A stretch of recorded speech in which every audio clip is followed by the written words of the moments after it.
Assalamualaikum warahmatullahi wabarakatuh.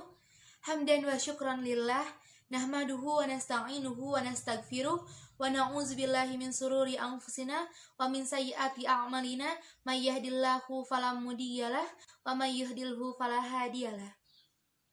Bapak Cecep Fahrudin yang saya hormati selaku dosen pengampu mata kuliah dakwah antar budaya, serta pihak yang menonton video ini, izinkan saya memperkenalkan diri saya.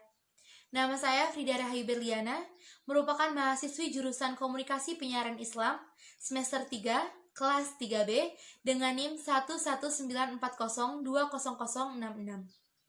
Di sini saya akan sedikit menjelaskan atau memaparkan materi dengan judul simbol-simbol yang digunakan dalam mengenalkan kebudayaan. Sebagai bentuk pemenuhan tugas mata kuliah dakwah antar budaya. Sejatinya, manusia adalah pencipta atau pembuat simbol. Secara umum, simbol dapat dimaknai sebagai representasi arbitrary pikiran, ide, emosi, atau tindakan yang digunakan untuk menyandi atau menyawa sandi makna. Dalam artian, simbol dipilih secara arbitrary dan dipelajari. Kemampuan manusia untuk membuat simbol atau menciptakan simbol memungkinkan dirinya untuk berinteraksi satu sama lain dan memudahkan proses pewarisan kebudayaan dari generasi ke generasi. Manusia menggunakan simbol tidak hanya untuk berinteraksi satu sama lain saja, melainkan juga untuk mengekspresikan ideologi dan sistem sosial tertentu, serta untuk mempresentasikan berbagai aspek dan kebudayaan. Simbol-simbol ini terbagi menjadi dua. Yang pertama, simbol verbal, dan yang kedua, simbol non-verbal. Nah, di sini saya akan menjelaskan yang simbol verbalnya terlebih dahulu.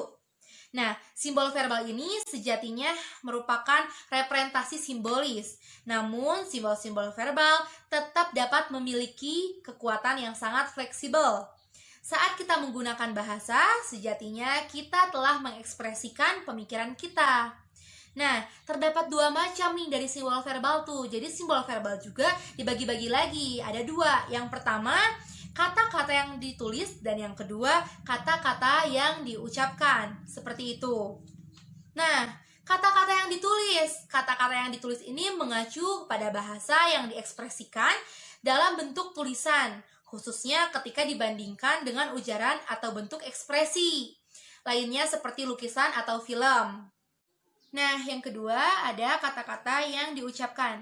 Kata-kata yang diucapkan ini mengacu pada kata-kata yang tertulis juga. Tapi yang tertulis di mana gitu. Jadi yang tertulis pada sebuah halaman namun ditunjukkan untuk orang lain. Nah, jadi mungkin kata-kata yang ditulis dan kata-kata yang diucapkan ini memang mereka saling berkesinambungan seperti itu. Nah, selanjutnya yang kedua yaitu simbol non-verbal. Sebagaimana simbol verbal nih, simbol non-verbal juga dapat digunakan untuk menerjemahkan pikiran seseorang dalam cakupan yang sangat terbatas. Jadi kalau misalnya simbol non-verbal tuh dia bisa menerjemahkan pemikiran orang lain, tapi ya cakupannya terbatas, gak bisa luas kayak gitu. Nah, adapun simbol-simbol non-verbal ini tuh terbagi menjadi 8. Wah, banyak sekali ya. Tadi kan simbol verbal ada 2. Nah, simbol non-verbal mah ada 8. Yang pertama nih, yang paling pertama dari pembagian simbol non-verbal tuh kan tadi dibaginya menjadi 8 kan. Nah, aku mau nyebutin yang poin pertama yaitu bahasa tubuh atau kinetik. Nah, bahasa tubuh atau kinetik ini sudah jelas dari atasnya juga bahasa tubuh. Otomatis bahasa tubuh atau kinetik ini mengacu pada gerakan-gerakan tubuh yang bermakna. Jadi, kalau misalnya bahasa tubuh itu ya kita mengacunya sama gerakan-gerakan tubuh aja tapi yang bermakna. Kadang juga ada loh yang suka gerak-gerak tapi itu gak ada artinya, ya kan? Nah, kita lanjut nih ke poin yang kedua, yaitu ada ekspresi wajah dan kontak mata. Nah, yang poin kedua ini juga udah sangat jelas. Itu tuh benar-benar mengacunya pada ekspresi wajah dan tatapan mata. Kadang kita kalau misalnya lagi berinteraksi nih sama banyak orang, kita lagi ngobrol sama orang, pasti yang pertama kita lihat yaitu mata. Apalagi kita kalau misalnya kita lagi ngobrol nih sama teman kita, gak bakal mungkin kan kita ngeliat kemana aja gitu kan. Ya karena kalau misalnya kita lagi ngobrol sama teman kita, kalau teman kita ngeliat kemana aja juga kan gak enak. Nah otomatis yang paling dan pasti bakal ditatap itu yaitu mata dan ekspresi wajah. Jadi yang poin kedua ini mengacu pada ekspresi wajah dan tatapan mata. Yang selanjutnya ada protemik. Protemik ini mengacu pada pengaturan jarak dan ruang. Nah, biasanya pada konteks kebudayaan yang tinggi, orang cenderung akan duduk berdekatan. Nah, sebaliknya jika konteks budayanya rendah, orang itu pasti akan berjauhan dari si ruangan itu. Maksudnya kayak gimana sih?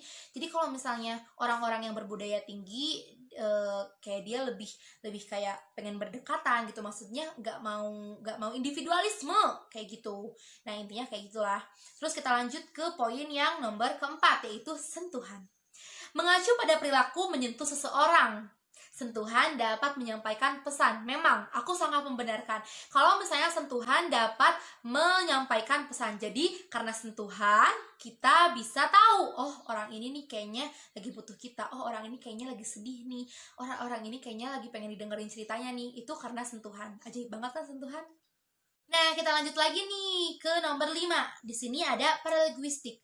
Paralinguistik ini mengacu pada elemen-elemen ujaran yang berkaitan dengan cara mengucapkan pesan verbal.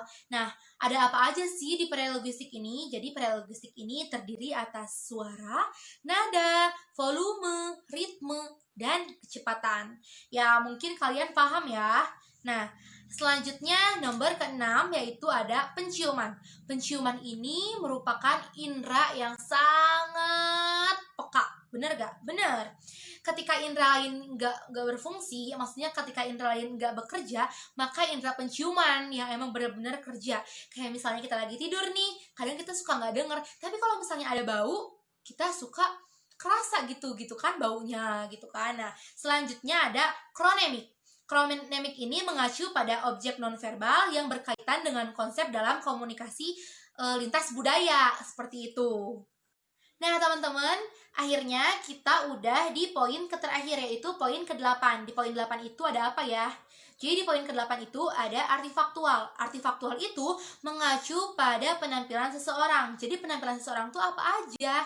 Nah, penampilan seseorang itu semua yang dia pakai, termasuk pakaian, apa yang dia punya, dia bawa mobil apa enggak, bawa motor, dia punya motor atau enggak, pakaiannya mahal atau enggak, bagus atau enggak. Nah, itu artifaktual. Kayak gitu, teman-teman. Oke, teman-teman, dikarenakan aku udah beres, segitu aja yang bisa aku sampaikan. Mohon maaf bila banyak banget kesalahan, karena aku tahu aku bukan manusia sempurna, karena kesempurnaan milik Allah. Oke teman-teman, makasih banget udah nonton.